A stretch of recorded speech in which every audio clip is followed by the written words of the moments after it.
Listen, if you're watching this right now, chances are you felt that frustrating moment when you see a woman you're attracted to and your mind goes completely blank. Or worse, you say something that makes you want to disappear into the floor. But here's the thing nobody tells you. Attraction isn't some mysterious magic trick that only works for certain guys.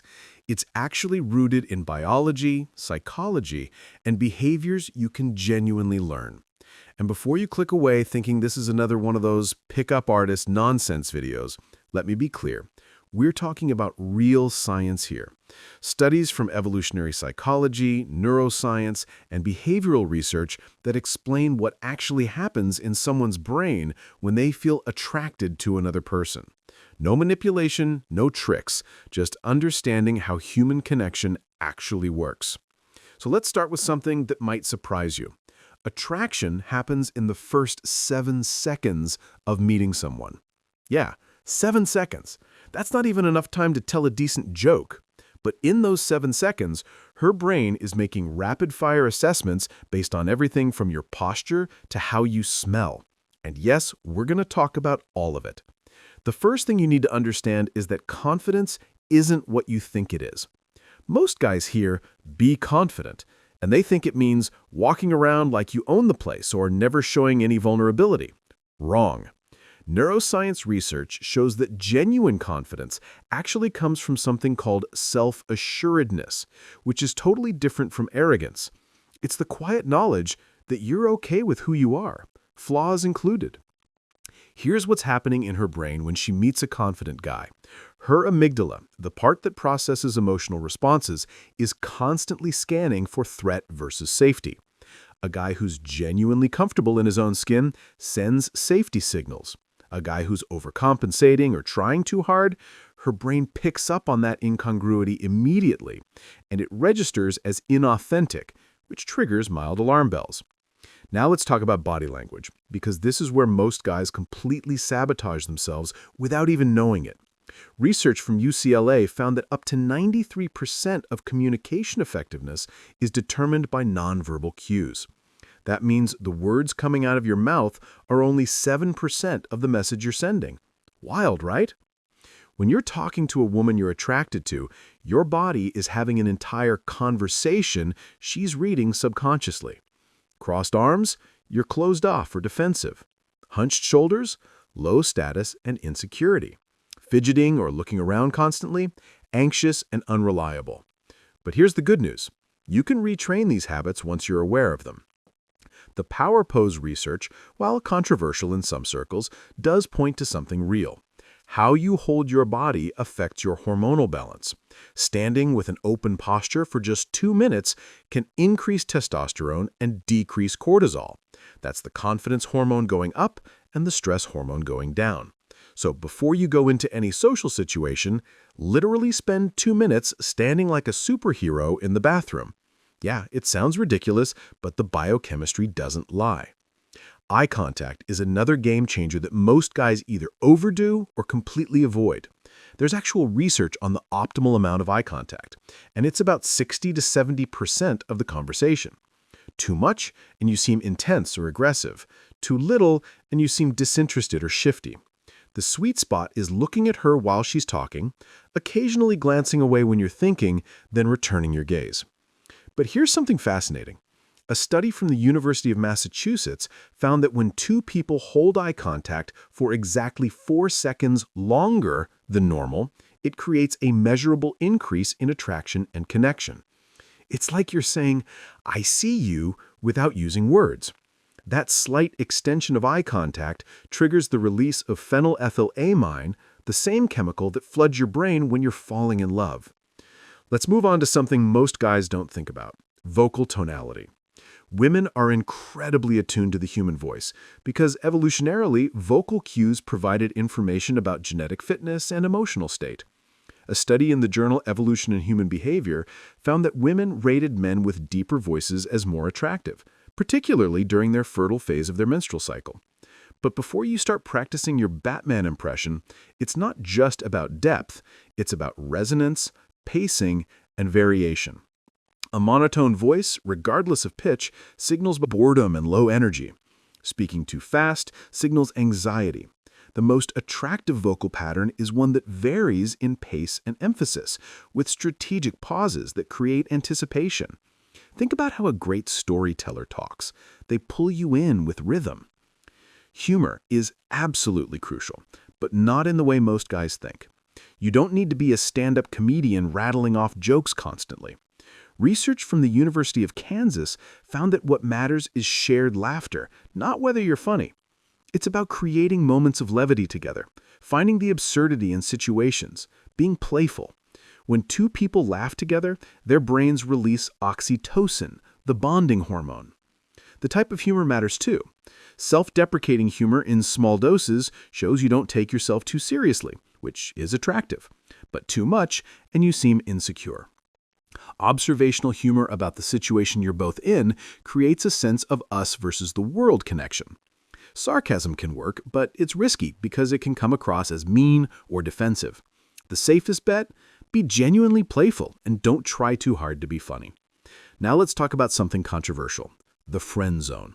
Here's the scientific reality. There is no mystical barrier that prevents friendship from becoming attraction. What actually happens is a pattern of behavior gets established where you never signal romantic interest, so she categorizes you as a friend. Her brain literally files you in a different mental folder.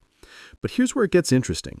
A study in psychological science found that familiarity can increase attraction over time. The more someone sees you in positive contexts, the more attractive you become. That's why so many relationships start as friendships. The key is that somewhere along the way, there needs to be a shift from purely platonic interactions to ones that include subtle romantic tension. Creating that tension actually is a skill. It's about occasional sustained eye contact that lingers just a moment too long. It's about light, appropriate physical touch, like a hand on the shoulder when you're laughing. It's about giving a compliment that's slightly more personal than what you'd say to a buddy. You're essentially giving her brain new data that makes it recategorize you from, say, friend to potential romantic interest. Physical appearance matters. Let's not pretend it doesn't. But research consistently shows it matters way less than you think. A study in Personality and Social Psychology Bulletin found that personality traits influence perception of physical attractiveness. In other words, when she likes your personality, she literally sees you as more physically attractive. Your face doesn't change, but her perception of it does. That said, you should absolutely take care of your appearance because it signals self-respect. Basic grooming isn't about being conventionally handsome, it's about showing you care about yourself. Clean clothes that fit properly, decent hygiene, a haircut that suits your face shape, these things communicate that you value yourself enough to make an effort. Here's something most guys overlook: smell. The olfactory system is directly connected to the limbic system, the emotional center of the brain. A study in Evolution and Human Behavior found that women can literally smell genetic compatibility through something called major histocompatibility complex molecules in sweat. But don't skip the shower thinking your natural pheromones will do the work. Clean skin plus a subtle cologne is the winning combination. Let's talk about status, because this gets misunderstood constantly. Women aren't attracted to status symbols like expensive cars or designer clothes. What they're attracted to is competence and respect within your social circle. Evolutionary psychology suggests this is because competence indicated the ability to provide and protect. In modern terms, it's about being good at something and being respected for it. You could be the best barista in your coffee shop, an incredible rock climber, or someone who organizes amazing game nights. The specific domain doesn't matter as much as the fact that you're skilled and passionate about something.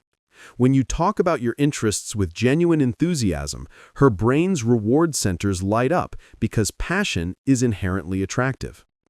Social proof is another major factor that science backs up. Multiple studies show that women rate men as more attractive when they see other women interested in them. It's not about making her jealous, it's about pre-selection. If other women find you attractive, her subconscious reasoning goes, there must be something valuable about you. This is why being friendly and well-liked in social situations makes you more attractive to everyone in that environment. But here's a crucial point. You cannot fake social value. People, especially women, are incredibly good at detecting inauthenticity. Mirror neurons in the brain allow us to sense when someone's emotional display doesn't match their internal state. So the path forward isn't to pretend, it's to actually build genuine confidence, skills, and relationships. Vulnerability is massively underrated in attraction. Research from Brené Brown and others shows that appropriate vulnerability creates connection and intimacy. Notice I said appropriate. Sharing your deepest traumas on a first date isn't vulnerability, it's oversharing. But being honest about your nervousness, admitting when you don't know something, or sharing a genuine fear or hope, that creates real connection. When you're vulnerable, you're essentially saying, I trust you with this part of me. And that triggers reciprocity. She's more likely to open up in return, and suddenly you're having a real conversation instead of the surface-level small talk that goes nowhere. The neurotransmitter oxytocin gets released during these moments of shared vulnerability, creating that feeling of closeness. Active listening is perhaps the most powerful tool in your arsenal. Most guys are so focused on what they're going to say next that they don't actually hear what she's saying. But when you genuinely listen, ask follow-up questions, and remember details from earlier in the conversation, you stand out dramatically. A study in the Journal of Experimental Social Psychology found that people who felt listened to rated their conversation partners as significantly more attractive. Here's the technique. When she finishes talking, pause for 1 second before responding. This shows you're processing what she said rather than just waiting for your turn to talk. Then, reflect back something she said. So what you're saying is, or ask a question that goes deeper. What made you feel that way? This creates the feeling of being truly seen and understood, which is rare and incredibly attractive. Touch is tricky but important. Research on haptics, the science of touch, shows that appropriate physical contact increases feelings of trust and connection. The key word is appropriate. We're talking about casual, non-threatening touch in publicly acceptable ways. A light touch on the arm when you're making a point, a hand on the back when you're guiding her through a crowded space. These create physical awareness of each other. The reason touch works is because skin-to-skin contact releases oxytocin and reduces cortisol. It literally makes both of you feel more bonded and less stressed. But you have to calibrate to her comfort level. If she leans in or reciprocates the touch, that's a green light. If she pulls away or seems uncomfortable, respect that boundary immediately. Consent isn't just about major decisions, it's about reading and respecting signals in every interaction. Emotional intelligence is increasingly recognized as a major factor in attraction. Women, on average, tend to score higher in emotional intelligence, so they're particularly attuned to it in potential partners. Can you recognize and name your own emotions? Can you pick up on her emotional state? Can you respond appropriately to emotional situations? These skills make you a better partner and signal relationship potential. The good news is emotional intelligence can be developed. Start by building your emotional vocabulary beyond good, bad, fine, and okay. When you can identify that you're feeling disappointed versus frustrated versus anxious, you're better equipped to communicate. When you can recognize that she's feeling overwhelmed rather than just upset, you can respond more effectively. Let's address the approach anxiety that stops most guys before they even start. That racing heart, sweaty palms, and voice in your head saying don't do it is your amygdala perceiving social rejection as a threat. Evolutionarily, social exclusion meant potential death, so your brain treats it seriously. But here's the thing, you can retrain your threat response through exposure. The technique is gradual desensitization. Start small, make eye contact and smile at strangers for a week, then progress to making small talk with a barista or store clerk, then practice giving genuine compliments with no expectation. You're literally teaching your brain that social interaction isn't life-threatening. After enough positive or neutral experiences, the anxiety decreases because your brain recalibrates what's actually dangerous. Purpose and ambition are attractive, but not because women are gold diggers looking for a meal ticket. Research shows that ambition signals conscientiousness, future orientation, and drive, which are indicators of a reliable partner. You don't need to be wealthy, you need to have goals and be actively working towards them. Having a sense of direction in life is inherently attractive because it shows you're not just passively existing. But here's the nuance. Your ambition can't completely overshadow the relationship. Workaholics who never have time for connection aren't attractive despite their success. The sweet spot is having your own goals and passions while still making space for another person in your life. It's about balance. Authenticity is the foundation everything else builds on. All the techniques and strategies in the world won't work if you're not being genuine. Women can sense when you're performing or trying to be someone you're not, and it's deeply unattractive. The most magnetic people are those who are unapologetically themselves, comfortable with both their strengths and their flaws. This doesn't mean don't improve yourself.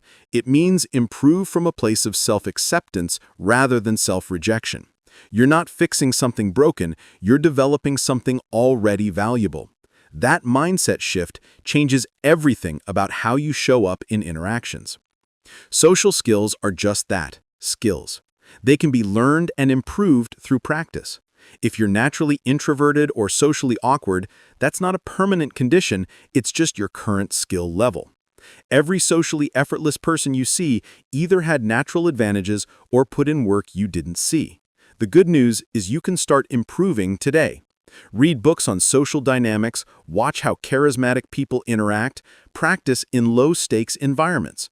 Join clubs or groups where you're forced to interact regularly. Take improv classes. They're incredible for becoming more comfortable with spontaneity and reading social cues.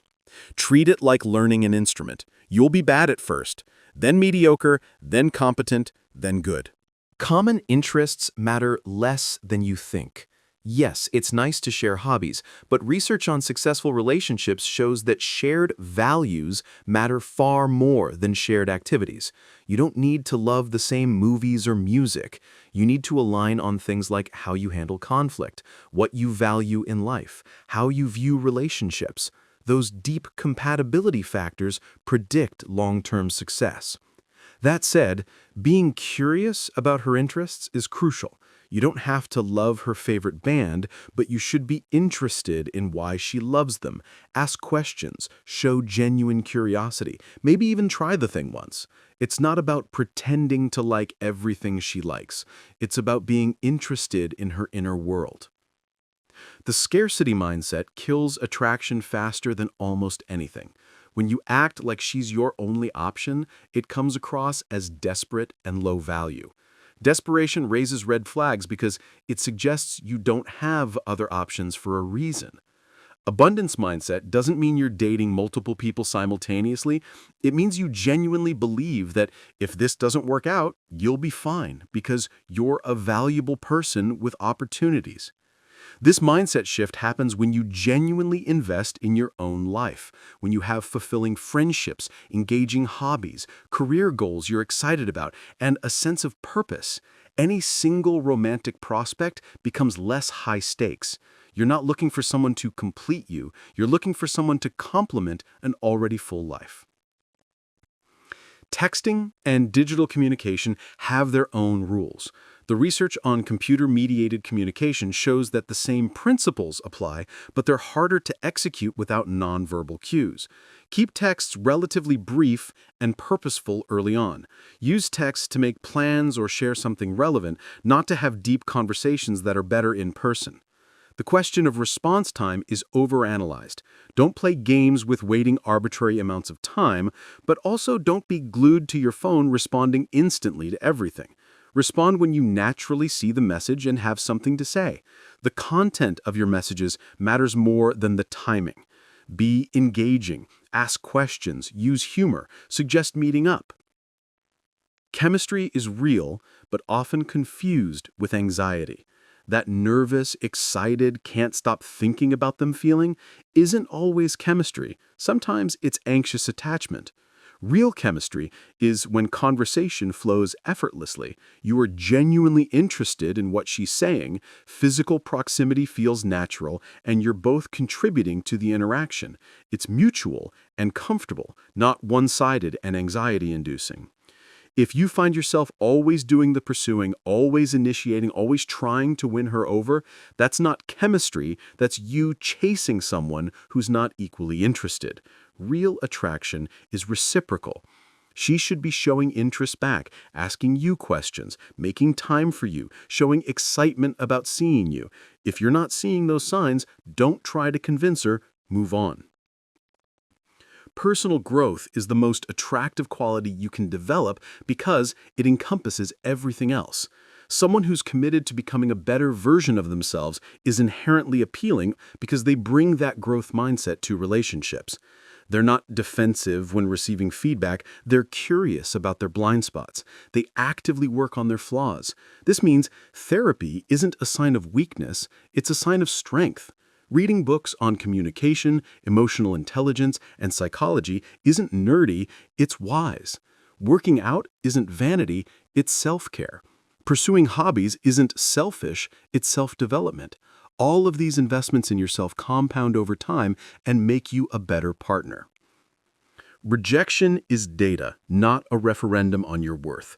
Every time someone isn't interested, it's information about compatibility, timing, or circumstances, not proof that you're unlovable. The most successful people in dating treat rejection like a scientist treats a failed experiment, interesting, informative, and pointing toward what to try next. Reframing rejection this way requires practice because it goes against your emotional instinct. Your brain will want to catastrophize and make it mean something about your fundamental value. But logically, you know that's absurd. Her lack of interest could be about 1,000 factors that have nothing to do with you. Maybe she reminded her of her ex. Maybe she just got out of a relationship. Maybe she's dealing with personal stuff. Maybe you're genuinely not compatible. None of these reflect your worth. Respecting boundaries isn't just ethical, it's attractive. When you immediately honor a no without pushing, sulking, or getting aggressive, you demonstrate emotional maturity and respect. Many women have experienced men who don't take no for an answer, so when you do, you stand out. It shows you see her as a person with agency, not an object to be won. This applies to everything from, no, I don't want to give you my number, to, I'm not ready for that level of physical intimacy, to, I need some space right now.